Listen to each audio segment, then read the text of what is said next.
Hi guys, Chris at the Ultimate Recycler. Time for another worm test, and I have not done a worm test on pumpkin. What we have here is almost a bucket full of pumpkin. We have seeds, we have skins. There's a couple of different varieties. I think there was Queensland Blue, and I'm not sure what this spotty one was. Not sure, but Christine's gone berserk at home, slicing up pumpkins and freezing some pumpkin soup. She makes a really mean pumpkin soup. But I haven't done a test on pumpkin scraps with the worms. I'm sure they'll consume it, but let's do the test. And to make it a little bit different and a bit interesting, I'm going to split this bucket in half, and half of it will be just as you see it. Just the peelings. There's some of them are quite thin, whereas others are a bit chunky. There's the soft bits with the seeds. So half will be just as you see it, and the other half I'll run through my mulcher, and it will sort of puree it to a degree, and it'll just be an interesting comparison to see how the worms attack the different samples. Okay, mulching complete. There's as they were, and this is run through my garden mulcher. Didn't exactly puree them. There's still some reasonably big slices, but they're all quite thin. So I won't put all of this in, because otherwise the worms will take too long to get through it, but we'll give a decent sample, and I've got a garden bed just right for it.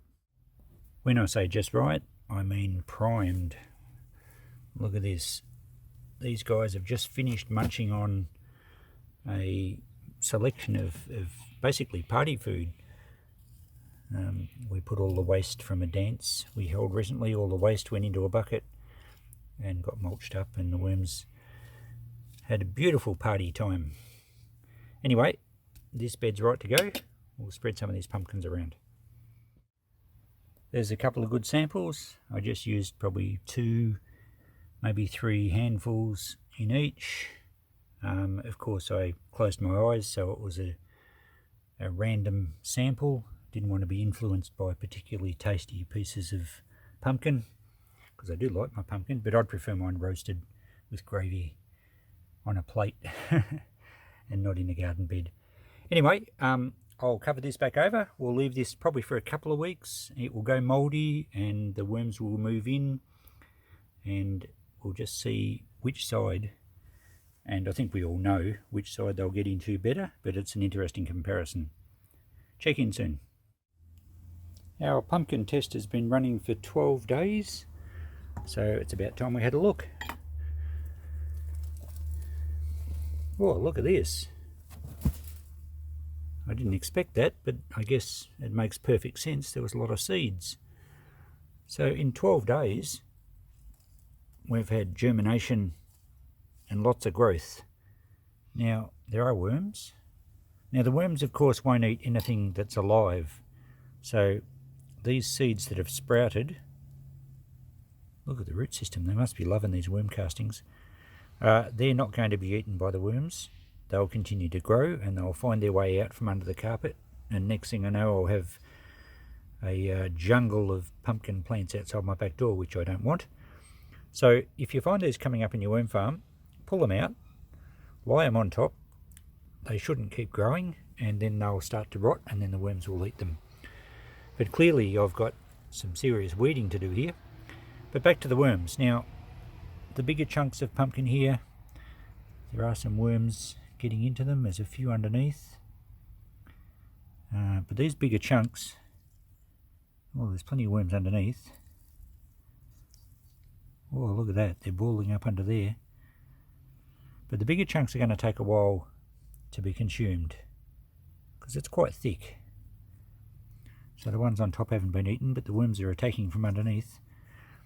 Whereas the ones I mulched, alright, there's a few seeds got through the mulcher undamaged, and they've sprouted. There were some seeds that were chopped up by the mulcher, and they will be rotting down. Now, there's hardly any quantity left of actually mulched pumpkins. Let's see what's underneath.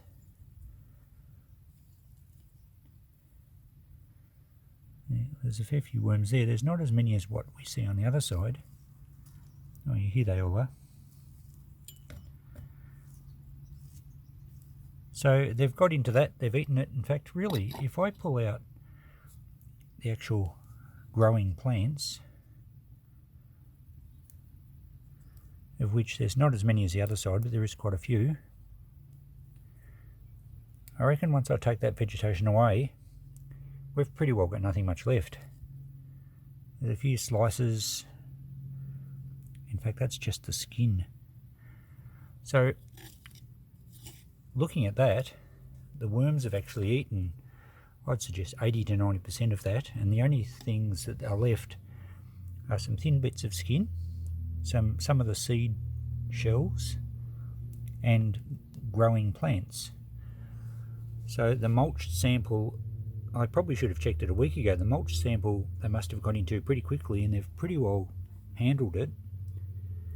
And then the unmulched sample, well, there's still plenty of bulk here of stuff that isn't growing, and it's still breaking down. And there's worms getting in there.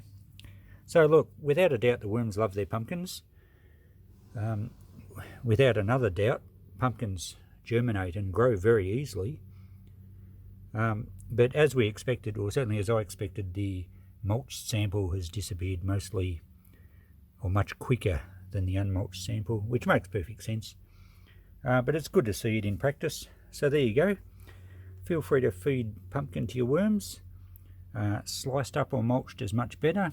You can freeze it, of course, as well, because that breaks down the cell structure and the bacteria get into it better. But the bigger the chunk,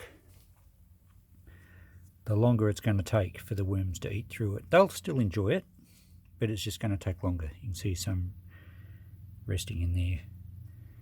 So there you go. Thanks for watching. Another great experiment. I better weed out these pumpkin plants before they take over.